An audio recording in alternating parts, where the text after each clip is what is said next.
ಮಣಿ ಮಣಿ ಹಾಡು ಉಟ್ಕೊಂತು ಬರ್ಗೂರು ಸರ್ ಬರೆದಿದ್ದ ಡೈಲಾಗಿಗೆ ಟ್ಯೂನ್ ಮಾಡಿದೆ. ಆಮೇಲೆ ಫಸ್ಟ್ ಡೇನೇ ಫಸ್ಟ್ ಹಾಡೇ ನಾನು ಇವನ್ಯಾರ ಮಗನೋ ಹಿಂಗವನಲ್ಲ ಅಂತ ಅದು ವಿತ್ ಟ್ಯೂನು ನಾನು ಟ್ಯೂನ್ ಕಂಪೋಸಿಂಗ್ ಮಾಡ್ತಿದ್ದಾಗ ಅಣ್ಣವರು ಅವ್ರಿಗೆ ಇಷ್ಟ ಆಯಿತು, ಮುಂದುವರಿಸಿ ಇದು ಚೆನ್ನಾಗಿದೆ ಅಂದರು. ಅಯ್ಯೋ ಅವನ ಮನ್ ಕಾಯುವಾಗ ಏನೇನು ತಮಾಷೆ ಮಾಡ್ತಿದ್ದ ಅವನು, ಇದೆಲ್ಲ ಇಟ್ಕೊಂಡು ಒಂದು ಹಾಡು ಮಾಡಬೇಕು ಅಂತ ಅಂದ್ಕೊಂಡಿದ್ದೆ. ಓ ಊರದ್ಯಾವ್ರೇ ನಿನ್ನ ಮನ್ ಕಾಯುವಾಗ ನೀ ಎಕ್ಕುಟ್ಟೋಗ ಅಂತೇಳಿ ಮಾಡಿದ್ವಿ. ಅಣ್ಣವ್ರು ಜೋರು ನಕ್ಬಿಟ್ರು. ಸುಮ್ಮನೆ ಹೇಳ್ತಾರೆ ಹಿಟ್ಟಾಗ್ಬೋದು, ಸೂಪರ್ ಹಿಟ್ ಗೊತ್ತಿಲ್ಲ ನಮಗೆ ಅಂತ. ನೋಡಿದರೆ ಸೂಪರ್ ಹಿಟ್ ಅಲ್ಲ, ಸೆನ್ಸೇಷನ್. ಅದು ಅದನ್ನು ರೀಲ್ 2 ಕಾಪಿ ಮಾಡಿ ಕಂಟಿನ್ಯೂಸ್ 2 ಸಲ ಬರ್ತಿತ್ತು ಥಿಯೇಟ್ರಲ್ಲಿ, ರಿಪಿಟೇಷನ್. ಫಸ್ಟ್ ಇತಿಹಾಸದಲ್ಲಿ ಅದು ಆ ಥರ ಒಂದು ಆಯಿತು. ಶಿವಸೈನ್ಯದ ಹಿಂದೆ ಹೇಗಿತ್ತು ಅಂದರೆ ವ್ಯಕ್ತಿತ್ವ, ಅವರ ರೆಕಾರ್ಡಿಂಗಿಗೆ ಡೈರೆಕ್ಟ್ರು ಪ್ರೊಡ್ಯೂಸರು ಹೋಗೋಕ್ಕಾಗ್ತಿರ್ಲಿಲ್ಲ.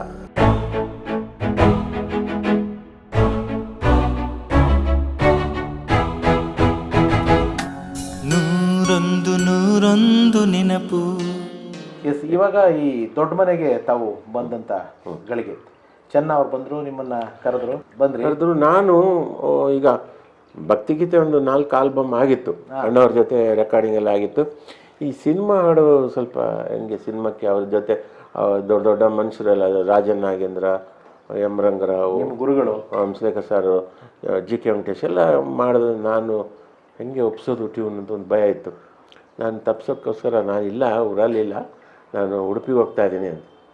ಉಡುಪಿಗೆ ಇನ್ನೊಂದ್ಸಲ ಹೋಗ್ರಿ, ಆಮೇಲೆ ನೆಕ್ಸ್ಟ್ ವೀಕ್ ಹೋಗ್ರಿ, ಇವಾಗ ಫಸ್ಟ್ ಬನ್ನಿ ನಾವು ನೀವು ಚೆನ್ನ. ಇವರು ನಾಗಾಭರಣ ಅವರು ನನ್ನ ಕರ್ಕೊಂಡೋಗಿ ಅಲ್ಲಿ ಕೂತ್ವಿ ನಾವು ಸಿಟ್ಟಿಂಗು. ನಾಗಾಭರಣ ಎಲ್ಲ ಸ್ಟೋರಿ ರೀಡಿಂಗ್. ನಿಮ್ಮ ಜೊತೆಗೆ ಯಾರು ಬಂದಿದ್ರು ಸರ್?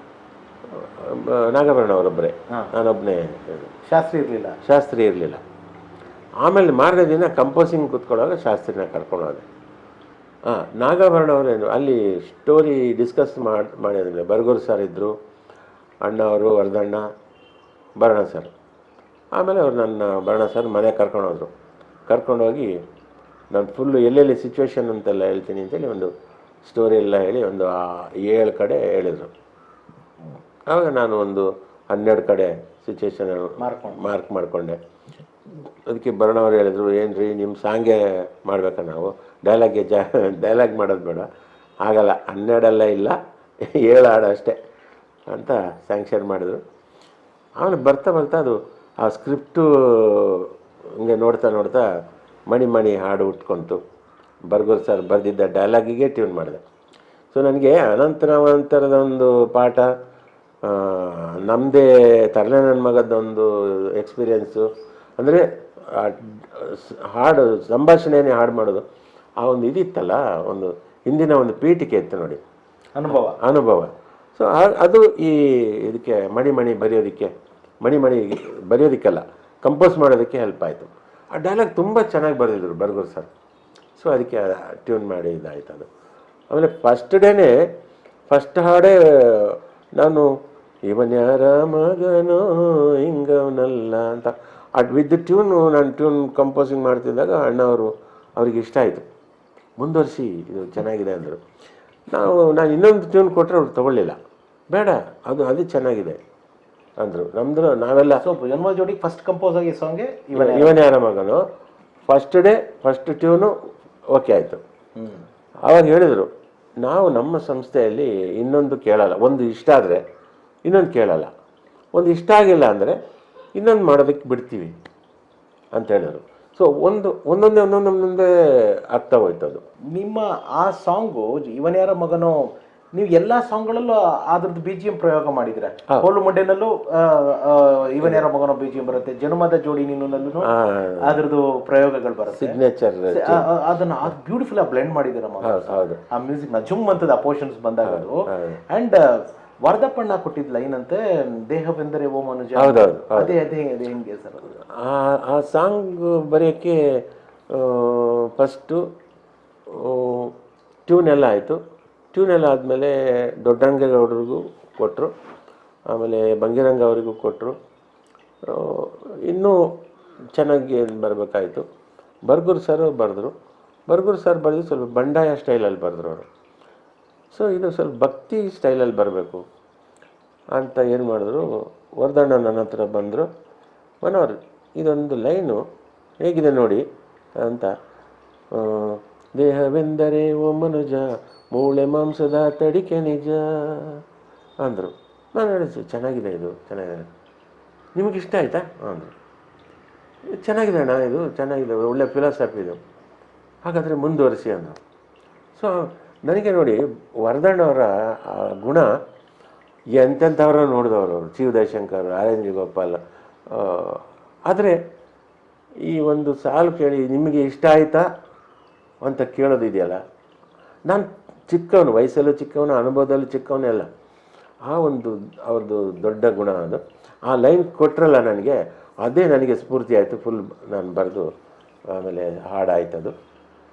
ಆಮೇಲೆ ಅಣ್ಣವರ ಪ್ರೀತಿ ಮಾತುಗಳೇ ಹಾಡಾಯ್ತಂತಲ್ಲ, ಓ ಊರದ್ಯ ಅವರೇ ಅಯ್ಯ ನಿಮ್ಮ ಮನೆ ಕಾಯುವಾಗ ಅಣ್ಣವ್ರು ಹೇಳ್ತಿದ್ದಲ್ಲ. ಅವರು ಅವರ ಗುಬ್ಬಿ ಸಂಸ್ಥೆಯ ಎಕ್ಸ್ಪೀರಿಯನ್ಸ್ ಎಲ್ಲ ಹೇಳ್ತಾ ಇದ್ರು ನಮಗೆ ಮಧ್ಯೆ ಮಧ್ಯೆ. ನಾವು ಸ್ವಲ್ಪ ರಿಲ್ಯಾಕ್ಸ್ ಮಾಡೋಕ್ಕೋಸ್ಕರ ನಮಗೆ ಅದೆಲ್ಲ ಹೇಳ್ತಾರೆ. ನರಸಿಂಹರಾಜ್ ಅವ್ರ ಬಗ್ಗೆ, ಅಯ್ಯೋ ಅವನ ಮನೆ ಕಾಯುವಾಗ ಏನೇನು ತಮಾಷೆ ಮಾಡ್ತಿದ್ದ ಅವನು. ಸೊ ಈ ಪದ ಎಲ್ಲ ನನಗೆ ಇದೆಲ್ಲ ಇಟ್ಕೊಂಡು ಒಂದು ಹಾಡು ಮಾಡಬೇಕು ಅಂತ ಅಂದ್ಕೊಂಡಿದ್ದೆ. ಆಮೇಲೆ ಸನ್ನಿವೇಶ ಅಲ್ಲೇ ಸಿಕ್ತು ನನಗೆ. ಅವಳು ಬೈತಾ ಇರ್ತಾಳೆ, ಆ ಪಂಚಾಯತಿ ಇದರಲ್ಲಿ ಎಲ್ಲರೂ ಬೈತಾಳೆ, ಬೈದೇನು ಮಾಡ್ತಾಳೆ. ಸೊ ನಾನು ಬರೋಣ ಸರ್ ಹತ್ರ, ಸರ್ ಇದು ಈ ಥರ ಹಾಡು ಮಾಡ್ಬೋದು ಅಂತ, ಮತ್ತೆ ಹೇಳಿ ಅಂತಂದರು. ಬರೋಣ ಸರ್. ಸೊ ಹಾಗೆ ಶಾಸ್ತ್ರಿಗೆ ಹೇಳ್ಬಿಟ್ಟು ಅದು ಟ್ಯೂನು ಹೇಳಿದ್ವಿ. ಓ ಊರದ್ಯ ಅವರೇ ನಿನ್ನ ಮನ್ಕಾಯುವಾಗ ನೀ ಎಕ್ಕುಟ್ಟೋಗ ಅಂಥೇಳಿ ಮಾಡಿದ್ವಿ. ಅಣ್ಣವ್ರು ಜೋರು ನಕ್ಬಿಟ್ರು, ಚೆನ್ನಾಗಿದೆ ಇದು ಅಂತಂದರು. ಸೊ ಹಾಗೆ ಅದು ಒಂದು ಹಾಡಾಯಿತು. ಹಾಗೆ ಕೊನೆ 9 ಹಾಡಾಯಿತು. 9 ಹಾಡಾಯಿತು. ಇವಾಗ ಸಂಗೀತ ನಿರ್ದೇಶಕರಾಗಿ ಸರ್ ನೀವು ಒಂದು ಸಿನಿಮಾ ಯಾವುದೇ ಇರಲಿ, ನಿಮಗೆ ಒಂದು ಅಂದರೆ ಇವಾಗಿರೋ ಎಕ್ಸ್ಪೀರಿಯನ್ಸ್ ಅಲ್ಲಿ ಅಫ್ಕೋರ್ಸ್ ಸಿಂಗಿಂಗ್ ಹೇಳ್ಬಿಡ್ತೀರಾ ನೀವು, ಬಟ್ ನಾನು ಇನಿಷಿಯಲ್ ಡೇಸಲ್ಲಿ ಕೇಳ್ತಾರೆ, ಒಂದು ಸಿನಿಮಾ ಒಂದೊಂದು ಕತೆ ಹೇಳಬೇಕಾದ್ರೆ ನಿಮಗೆ ಸುಮಾರಾಗಿ ಹೇಳಿರ್ತಾರೆ, ಬಟ್ ತೆಗಿಬೇಕಾದ್ರೆ ಅವ್ರು ಅದ್ಭುತವಾಗಿ ತೆಗೊಂಡ್ಬಂದಿರ್ತಾರೆ. ಒಬ್ಬೊಬ್ರು ಕತೆ ತುಂಬಾ ಅದ್ಭುತವಾಗಿ ಹೇಳ್ತಾರೆ, ತೆಗಿಬೇಕಾದ್ರೆ ಏನೂ ಇರೋದಿಲ್ಲ. ರೀ ರೆಕಾರ್ಡಿಂಗಿಗೆ ಅಂತ ನಿಮ್ಮ ಟೇಬಲ್ ಬಂದಾಗ ಸಿನಿಮಾ, ನೀವು ಪಿಕ್ಚರ್ ಅದು ನೋಡ್ತಾರಾಗಿ ನಿಮ್ಗೆ ಅನಿಸ್ಬಿಡುತ್ತೆ, ಒಂದು ಜಡ್ಜ್ಮೆಂಟ್ ಸಿಕ್ಬಿಡುತ್ತೆ, ಓ ಇದು ಒಂದು ರೇಂಜಲ್ಲಿ ಹೋಗುತ್ತೆ, ಒಂದು ರೇಂಜಲ್ಲಿ ಹೋಗಲ್ಲ. ಆ ಥರ ನಿಮ್ಮ ಜಡ್ಜ್ಮೆಂಟ್ಗಳು ನೀವು ಅನ್ಕೊಂಡಿದ್ದಕ್ಕಿಂತ ಹೆಚ್ಚಿಗೆ ಹೋಗಿರೋದು ಇದೆಯಾ, ಅಥವಾ ನೀವು ತುಂಬಾ ಎಕ್ಸ್ಪೆಕ್ಟ್ ಪಟ್ಟು ಅದು ಹೋಗದೆ ಇರೋಂಥ ಉದಾಹರಣೆಗಳು ಇದೆಯಾ ಸರ್? ಆ ಥರದ್ದು ಯಾವ್ದಾರು ಸಾಕಷ್ಟಿದೆ. ಒಂದು ಒಳ್ಳೆ ಸಿನಿಮಾ ಹಿಟ್ ಆಗುತ್ತೆ, ಇದು 100 days ಹೋಗ್ಬೋದು ಅಂತ, ಅದು 25 ವಾರ ಹೋಗುತ್ತೆ ಅನ್ನೋದು ಕಲ್ಪನೆ ಇರಲಿಲ್ಲ. ಆಮೇಲೆ ಕೋಲುಮಂಡೆ ಹಾಡು ಕೂಡ ಅಷ್ಟೇ. ಕೋಲುಮಂಡೆ ಹಾಡು ರಾತ್ರಿ 12 ಗಂಟೆಗೆ 12 ಗಂಟೆವರೆಗೂ ಅದು ಕಂಪೋಸಿಂಗು ಆದಮೇಲೆ ಅದಕ್ಕೆ ತಾಳ ಇವರು ಮೈಸೂರು ಕಂಸಾಳೆ ಮಹಾದೇವ ಅವರ ಮಗ ಕುಮಾರಸ್ವಾಮಿ ಅಂತವರು, ಅವ್ರ ತಂಡ 4-5 ಜನ ಬಂದರು. ಅವರಿಗೆ ಕ್ಲಿಕ್ಕಲ್ಲಿ ನುಡ್ಸೋಕ್ಕೆ ಅಭ್ಯಾಸ ಇಲ್ಲ, ಅವ್ರು ಫ್ರೀ ಸ್ಟೈಲ್ ನುಡ್ಸೋರು. ಆಮೇಲೆ 12 ಗಂಟೆಗೆ ಅವ್ರನ್ನ ತುಂಬ ಲೇಟ್ ಆಯಿತು, ಊಟ ಮಾಡಿ ನೀವು ಅಂತ ಊಟಕ್ಕೆ ಕಳಿಸಿದ್ವಿ. ಊಟಕ್ಕೆ ಕಳಿಸಿ ಆದಮೇಲೆ ಜೆರಾಲ್ಡು, ಲಯೇಂದ್ರ, ಮುನ್ಸಿದ್ದ, ಆಮೇಲೆ ಶೇಖರ್, ಡೋಲಕ್ ಶೇಖರ್, ಹಾಂ, ಇಷ್ಟು ಜನ ಅವರು ತಾಳ ತಗೊಂಡು ಅವ್ರ ಊಟ ಟೈಮಲ್ಲಿ ಇವರು ನುಡಿಸಿ ಕ್ಲಿಕ್ಗೆ ಕರೆಕ್ಟ್ ನುಡಿಸಿ ಮುಗಿಸ್ಬಿಟ್ರು. ಅವ್ರು ಬರೋಷ್ಟೊಳಗೆ ಇದಾಗಿತ್ತು, ಕಂಸಾಳೆ ಸಿಂಕ್ ಆಗಿತ್ತು ಇದು ಮಾಡಿ. ಸೊ ಆಮೇಲೆ 1 ಗಂಟೆ ರಾತ್ರಿಗೆ ನಾನು ಮನೆಗೆ ಹೋದೆ. ಮನೆಗೆ ಹೋಗಿ ಬೆಳಿಗ್ಗೆ ಬಂದು ಫ್ರೆಶ್ ಆಗಿ ಕೇಳಿದಾಗ ಸ್ವಲ್ಪ ಕಚ ಇದೆ, ಬಟ್ ಅವಾಗ ಅಷ್ಟು ಕಂಪ್ಯೂಟರ್ ಇರಲಿಲ್ಲ ಕೂರ್ಸೋದಕ್ಕೆ, ಮ್ಯಾನ್ಯುವಲ್ ತಾನೆ. ಬಟ್ ಇವರು ಇವರೆಲ್ಲ ಬಂದರು, ಎಲ್ಲ ಕೇಳಿದ್ರು, ಈ ಹಾಡು ಸೂಪರ್ ಹಿಟ್ ಆಗುತ್ತೆ ಅಂತಂದರು. ಸುಮ್ಮನೆ ಹೇಳ್ತಾರೆ ಹಿಟ್ಟಾಗ್ಬೋದು, ಸೂಪರ್ ಹಿಟ್ ಗೊತ್ತಿಲ್ಲ ನಮಗೆ ಅಂತ. ನೋಡಿದರೆ ಸೂಪರ್ ಹಿಟ್ ಅಲ್ಲ, ಸೆನ್ಸೇಷನ್. ಅದು ಅದನ್ನು ರೀಲ್ 2 ಕಾಪಿ ಮಾಡಿ ಕಂಟಿನ್ಯೂಸ್ 2 ಸಲ ಬರ್ತಿತ್ತು ಥಿಯೇಟ್ರಲ್ಲಿ, ರಿಪಿಟೇಷನ್. ಫಸ್ಟ್ ಇತಿಹಾಸದಲ್ಲಿ ಅದು ಆ ಥರ ಒಂದು ಆಯಿತು. ಅದೆಲ್ಲ ರೆಕಾರ್ಡು.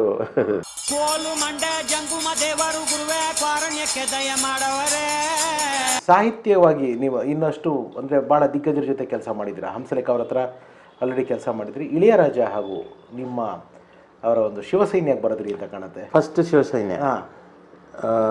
ಶಿವಸೈನ್ಯದ ಹಿಂದೆ ಅವರ ಹೇಗಿತ್ತು ಅಂದರೆ ವ್ಯಕ್ತಿತ್ವ ತುಂಬ ಸ್ಟ್ರಿಕ್ಟು. ಅವರ ರೆಕಾರ್ಡಿಂಗಿಗೆ ಡೈರೆಕ್ಟ್ರು ಪ್ರೊಡ್ಯೂಸರು ಹೋಗೋಕ್ಕಾಗ್ತಿರ್ಲಿಲ್ಲ. ಬರೀ ಮ್ಯೂಸಿಷಿಯನ್ಸ್ ಮಾತ್ರ ಇರ್ತಿದ್ದಿದ್ದು. ಡೈರೆಕ್ಟ್ರೂ ಕಷ್ಟ. ಕಷ್ಟ, ಹಂಗಿತ್ತು ಅದು ಸ್ಟ್ರಿಕ್ಟು. ಬಟ್ ಬರ್ತಾ ಬರ್ತಾ ಅವರು ಏನಾದರೂ ಸ್ವಲ್ಪ ಲಿಬ್ರಲ್ ಆದರು. ಶಿವಸೈನ್ಯ ಟೈಮಲ್ಲಿ ಶಿವಮಣಿ ಅವರು ಡೈರೆಕ್ಟರ್. ಅದಕ್ಕೆ ನನ್ನನ್ನು ಲಿರಿಸಿಸ್ಟ್ ಅಂತಲೇ ಇಂಟ್ರೊಡ್ಯೂಸ್ ಮಾಡಿದ್ರು. ಮ್ಯೂಸಿಕ್ ಡೈರೆಕ್ಟರ್ ಅಂತ ಹೇಳೋದು ಬೇಡ ಅಂತ ಹೇಳಿದ್ದೆ, ಅವ್ರು ಲಿರಿಸಿಸ್ಟ್ ಅಂತಲೇ ಇಂಟ್ರೊಡ್ಯೂಸ್ ಮಾಡಿದ್ರು. ಹಾಗೆ ಆಯಿತು. ಆಮೇಲೆ ಟ್ಯೂನೆಲ್ಲ ಹೇಳಿದರು. ಟ್ಯೂನೆಲ್ಲ ಹೇಳಿ ನಾಳೆ ಪ್ರಸಾದ್ ಸ್ಟುಡಿಯೋಗೆ ಬಂದುಬಿಡು ಅಂತಂದರು. ಹೋದೆ. ಹೋಗಿ ಪ್ಯಾಡ್ ತಗೊಂಡು ನಾನು ಹಿಂಗೆ ಬರಿತಾ ಇದ್ದೆ. ಏನು ಬರೆದಿದ್ಯಾ ಅಂತಂದರು. ಇಲ್ಲ ಸರ್ ಬರಿತೀನಿ, ಏನು ಬರೆದಿಲ್ಲ ಅಂತ. ಸರಿ ಬರಿ ಅಂದರು. ಜೈಲಲ್ಲಿ ಹುಟ್ಟಿ ಬಯಲಿಗೆ ಬಂದೆ ಕೃಷ್ಣ ಕೃಷ್ಣ ಕೃಷ್ಣ ಅಂತ ಬರೆದೆ. ಜೈಲಲ್ಲಿ ಹುಟ್ಟಿ ಬಯಲಿಗೆ ಬಂದೆ ಕೃಷ್ಣ ಕೃಷ್ಣ. ನಾವು ಬಯಲಲ್ಲಿ ಹುಟ್ಟಿ ಜೈಲಿಗೆ ಬಂದ್ವಿ ಕೃಷ್ಣ ಕೃಷ್ಣ ಕೃಷ್ಣ ಅದನ್ನು ಬರೆದೆ. ಹೇಳ್ತಾ ಹೋದರು, ಡಿಕ್ಟೇಟ್ ಮಾಡ್ತಾ ಹೋದ್ರು. ಫುಲ್ ಸಾಂಗ್ಗೆ ಅವರೇ ಬರೆದ್ಬಿಟ್ರು. ನನಗೆ ಶಾಕು. ಸರ್ ನೀವು ಕನ್ನಡದಲ್ಲೂ ಇಷ್ಟು ಚೆನ್ನಾಗಿ ಬರೀತಿರಲ್ಲ ಸರ್ ಅಂತ. ಮತ್ತು ನೀನೇನು ಕೊಡಲಿಲ್ಲ ನನಗೆ ಅಂತ ಅಂದರು. ಸೊ ಬಟ್ ಮತ್ತೆ ಇನ್ನೊಂದು ಸಾಂಗು ಇದಾಯ್ತು, ಅವ್ರು ನನಗೆ ಕೊಟ್ಟರು. ಸೊ ಅದು ಯಾವ ಸಾಂಗ್ ಸರ್ ಅದು? ಅದರಲ್ಲಿ ಒಂದು ವೆಸ್ಟರ್ನ್ ಸ್ಟೈಲ್ ಇದಿತ್ತು, ಅದನ್ನು ಬರೆಸಿದ್ರು. ಅದು ನಾನೇ ಬರೆದೆ. ಸೊ ಹೀಗೆ ಶಿವಸೈನ್ಯ ಅಲ್ಲಿ ಪ್ರಸಾದ್ ಸ್ಟುಡಿಯೋದಲ್ಲಿ ರೆಕಾರ್ಡಿಂಗ್ ಆಗಬೇಕಿತ್ತು. ಅವ್ರು ರೆಕಾರ್ಡಿಂಗ್ ಮಾಡೋ ದಿವಸನೇ ಅಲ್ಲಿ ವರ್ಕರ್ಸ್ ಸ್ಟ್ರೈಕ್ ಸ್ಟಾರ್ಟ್ ಆಯಿತು. ಕೆಟ್ಟ ಶಕುನ. ರೆಕಾರ್ಡಿಂಗ್ ಶುರು ಮಾಡುವಾಗಲೇ ಇವರು ಬಂದು ಸ್ಟಾಪ್ ಮಾಡಿ ಅಂತ ಹೇಳೋದು. ಅವ್ರಿಗೆ ಯಾರು ಆ ಥರ ಹೇಳಲಿಲ್ಲ. ಒಂಥರ ಅವಮಾನ ಆಗೋಯ್ತು. ಆವತ್ತು ಪ್ಯಾಕಪ್ ಆಯಿತು. ಅವ್ರು ಚೆನ್ನೈಗೆ ಹೋದರು. ಒಂದು ವಾರ ಬಿಟ್ಟು ಮತ್ತೆ ಬಂದರು. ಮತ್ತೆ ಪ್ರಸಾದ್ ಸ್ಟುಡಿಯೋದಲ್ಲಿ ಇನ್ನೇನು ರೆಕಾರ್ಡಿಂಗ್ ಮಾಡಬೇಕು ಅಷ್ಟರಲ್ಲಿ ಫೋನ್ ಬಂತು. ಲ್ಯಾಂಡ್ ಫೋನ್ ಅವಾಗ ಇದ್ದಿದ್ದು. ಅವ್ರ ಅಣ್ಣ ತೀರ್ಕೊಂಡಿದ್ದು. ಅಯ್ಯಯ್ಯೋ. ಸೊ ಎರಡನೇ ವಿಘ್ನ ಆಯಿತು. ಬೇಡ, ನಾನು ಚೆನ್ನೈಲೇ ಮಾಡೋಣ, ನೀವು ಅಲ್ಲೇ ಬಂದುಬಿಡಿ ಅಂತಂದರು. ಸೊ ಅವಾಗ ನಾವು ಹೋದ್ವಿ. ನಾನು, ಪ್ರೊಡ್ಯೂಸರು ಸುರೇಶ್ ಅಂತ, ಮತ್ತು ಯಾಶಿ ರಮೇಶ್ ಅವರು, ಸುರೇಶು, ನಾನು ಹೋದ್ವಿ. ಹೋದಾಗ ಅಲ್ಲಿ ಅವರ ಮನೆಯಲ್ಲಿ ಎಲ್ಲ ಊಟ ಎಲ್ಲ ಆಯಿತು. ಆಮೇಲೆ ಅವ್ರ ಮನೆಯಲ್ಲಿ ಒಂದು ಸ್ಟುಡಿಯೋ, ಮಿನಿ ಸ್ಟುಡಿಯೋ ಇತ್ತು. ಅಲ್ಲಿ ಕಂಪೋಸಿಂಗ್ ಮಾಡಿ ಟ್ಯೂನು ಎಲ್ಲ ಓಕೆ ಆಯಿತು. ಓಕೆ ಆದಮೇಲೆ ಮನೋಹರ್ನವರೇ ಇದು ನಾನೇ ಹಾಡ್ತೀನಿ ಓಕೆನಾ ಅಂದರು. ಇವರು ಪ್ರೊಡ್ಯೂಸರ್ಸು ಬಾಲು ಕೈಲಿ ಆಡಿಸ್ಬೇಕಿದು ಅಂತ ಅಂದರು ನನಗೆ. ನಾನು ಓಕೆ ಸರ್ ಚೆನ್ನಾಗಿರುತ್ತೆ ಅಂದೆ. ಹಿಂಗೆ ನೋಡಿದ್ಯಾ ಯಾಶಿ ರಮೇಶ್ ನನ್ನ ಗುರುರಾಜ್ ನೋಡಿದ್ರು. ಆಮೇಲೆ ಸುರೇಶು, ಯಾಶಿ ರಮೇಶ್ ಹಂಗೆ ಹೋದರು. ಹಂಗೋಗಿ ಅಲ್ಲಿ ಬಾಗಿಲು ಮನೆಯಿಂದ ಹೊರಗಡೆ ನಿಂತು ಹಿಂಗೆ ಅಂತಂದರೆ ನನಗೆ. ನಾನು ಸುಮ್ಮನೆ ನಂಗೆ ನಗು ಬರ್ತಾಯಿದೆ. ಇವರು ಸರ್ ಒಳಗಡೆ ಹೋದರು. ಒಳಗಡೆ ಹೋಗಿ ಕೂತ್ಕ ಅಂತ ನನ್ನ ಕನ್ಸೋಲ್ ರೂಮಲ್ಲಿ ಕೂರಿಸಿದ್ರು. ಚೆಕ್ ಮಾಡೋ ಲಿರಿಕ್ಸ್ ತಪ್ಪಿದ್ರೆ ಅಂತ. ಸೊ ಅದು ಆ್ಯಕ್ಚುಲಿ ಶ್ಯಾಮ್ ಸುಂದರ್ ಕುಲಕರ್ಣಿ ಅವರು ಬರೆದಿದ್ದು. ಅವರು ಅರ್ಧ ಬರೆದಿದ್ರು, ಪಲ್ಲವಿ ಒಂದು ಚರಣ ಬರೆದಿದ್ರು. ಅಷ್ಟರಲ್ಲಿ ಅವ್ರ ಮಗ ತೀರ್ಕೊಂಡ ಸುದ್ದಿ ಬಂತು. ಹಾಗೆ ಅವರು ಪೂರ್ತಿ ಬರೆಯೋಕ್ಕಾಗಲಿಲ್ಲ. ಲಾಸ್ಟ್ ಚರಣ ನಾನೇ ಬರೆದೆ.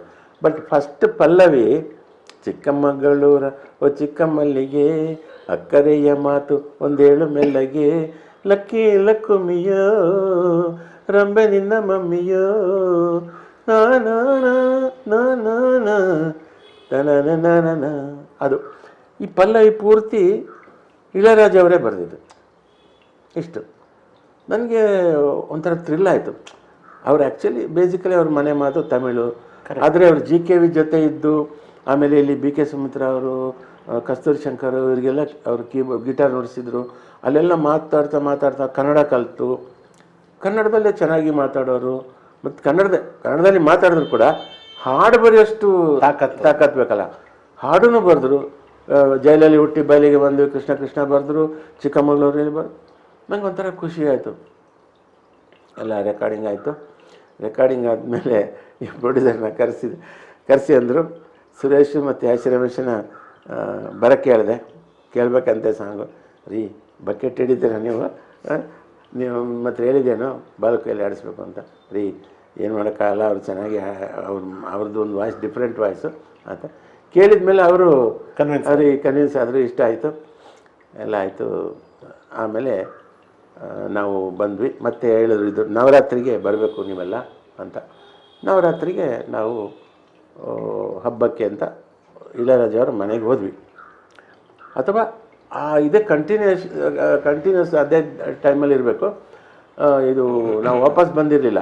ಸರಿ, ನವರಾತ್ರಿ ಹಬ್ಬಕ್ಕೆ ಪೂಜೆ 9ನೇ ದಿನ ಅವ್ರ ಮನೆಯಲ್ಲೇ ಲಾಲ್ಗುಡಿ ಜಯರಾಮಣ್ಣ ಎಲ್ಲ ಬಂದಿದ್ದರು.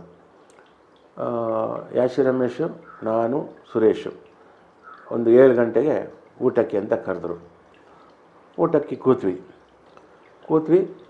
ಅವರು ಬಡಿಸೋರು ನಮಗೆ ಇಡ್ಲಿ ಹಾಕಿದರು, ನನಗೆ ತಗೊಂಡೆ. ಇವರಿಗೆ ಇಡ್ಲಿ ಹಾಕಿದ್ರೆ ಇವರು ಬೇಡ ಅಂತ ಅವರು ಯಾಶಿ ರಮೇಶು ಬೇಡ ಅಂದರು. ನಾನು ಸುಮ್ಮನೆ ನೋಡಿದೆ, ಅನ್ನ ಬರುತ್ತೆ ಬಿಡಿ, ಈ ಇಡ್ಲಿ ಎಲ್ಲ ತಿನ್ನಲ್ಲ, ಅನ್ನ ತಿಂತು ಸರಿ ಅಂತ ನಾನು. ಅನ್ನ ಯಾವಾಗಲೂ ಸಿಗುತ್ತೆ, ಅದು ದೊಡ್ಡ ವಿಶೇಷ ಅಲ್ಲ. ಸರಿ, ಇಡ್ಲಿ ಹಾಕ್ಸ್ಕೊಂಡೆ. ದೋಸೆ ಬಂತು, ದೋಸೆ ಹಾಕ್ಸ್ಕೊಂಡೆ. ಇವರು ದೋಸೆ ಬೇಡ ಅಂದರು. ಇಡ್ಲಿ ಆಯಿತು, ದೋಸೆ ಆಯಿತು. ಉಪ್ಪಿಟ್ಟು ಬಂತು, ನಾನು ಉಪ್ಪಿಟ್ಟು ಹಾಕ್ಸ್ಕೊಂಡೆ. ಇವರು ಅದು ಬೇಡ ಅಂದರು. ಅವನಿಗೆ ಏನೆಲ್ಲ ಬೇಡ ಎಲ್ಲ ಹಾಕಿದ್ದೀವಿ, ತಿಂತಾ ಇಲ್ಲಲ್ಲ ಅಂತ. ನಾನು ಎಲ್ಲ ಇಡ್ಲಿ ತಿಂದೆ, ದೋಸೆ ತಿಂದೆ, ಉಪ್ಪಿಟ್ಟು ತಿಂದೆ, ಎಲ್ಲ ಆಯ್ತು. ಆಮೇಲೆ ಪಾಯಸ ಅದು ತಿಂದೆ. ಅವರು ಪಾಯಸ ಒಂಚೂರು ಹಾಕಿ ಅಂತಂದರು. ಅನ್ನ ಇಲ್ಲಿಯಾ ಅಂತಂದರು. ಇಲ್ಲ, ಇದು ಸಾಪಾಡು. ನನ್ನ ನೋಡಿ ರೀ, ಬಾಲ್ಯ ಪಾಕಡಾರಿ ನಿಮ್ಗೆ ಹೆಂಗ್ರಿ ಗೊತ್ತಾ ಅನ್ನ ಇಲ್ಲ ಅಂತ? ಗೊತ್ತಿಲ್ಲಪ್ಪ, ಏನು ಬಂತು ಹಾಕಿಸ್ಕೊಂಡೆ, ನೀವು ಹಾಕ್ಸ್ಕೋಬೇಕಾಗಿತ್ತು ಅಂತ. ಆಮೇಲೆ ಅವರು ಪಾಪ ಮತ್ತೆ ಕೇಳಕ್ಕೆ ಸಂಕೋಚ, ಮತ್ತೆ ಅನ್ನ ಹಾಕಿಂತ. ಆಮೇಲೆ ನಾನೇ ಅಡುಗೆಯವರಿಗೆ ಹೇಳಿದೆ, ಇವರಿಗೆ ಇಡ್ಲಿ ಉಪ್ಪಿಟ್ಟು ಏನಾರು ಹಾಕಿ ಅಂತ. ಅಪ್ಪಡಿಯಾ ಅಂತವ್ರು ಮತ್ತೆ ಹಾಕಿದರು ಈ ಥರ. ಸೊ ಅಲ್ಲಿಂದ ನಾವು ಬಂದ್ವಿ. ಮಾರನೇ ದಿನ ಅವ್ರಿಗೆ ಹೇಳ್ಬಿಟ್ಟು ಬಂದ್ವಿ. ಒಂದು ಸ್ವಲ್ಪ ದಿವಸ ಆದಮೇಲೆ ರಾಜಾ ಸರು ಚಾಮುಂಡೇಶ್ವರಿ ಸ್ಟುಡಿಯೋಕ್ಕೆ ಬಂದರು. ಅವರ ಮ್ಯಾನೇಜರ್ನ ನಮ್ಮ ಮನೆಗೆ ಕಳಿಸಿ ಕಲ್ಯಾಣಮ್ ಅಂತ ಮ್ಯಾನೇಜರು, ರಾಜಾ ಸರ್ ಕರೀತಾ ಇದ್ದಾರೆ ಅಂತ ಹೋದರೆ ನಾನು ಬೇಲೂರು, ಹಳೆಬೇಡು, ಬಾದಾಮಿ ಎಲ್ಲ ನೋಡಬೇಕು, ನನ್ನ ಜೊತೆ ಬರ್ತೀಯಾ ಹಂಗೆ ಮಾತಾಡೋದು. ಹಾಂ, ಲಾಲಿ ಲಾಲಿ ಲಾಲಿ ಲಾಲಿ ಅಂತಿದೆ ಅದು. ಬಟ್ ಲಾಲಿ ಲಾಲಿ ಲಾಲಿ ಲಾಲಿ ಇಷ್ಟು ಡಿಟೇಲ್ ಇದೆ ಸಂಗತಿ. ಆ ಸ್ಪೀಡಲ್ಲಿ ಗೊತ್ತಾಗಲ್ಲ ಸರ್. ಹಾಂ, ನನಗೆ ಅದು ರಾಜೇಶ್ ಕೃಷ್ಣ ಅಲ್ಲದೆ ಇನ್ಯಾರು ಚಾನ್ಸ್ ಇಲ್ಲ.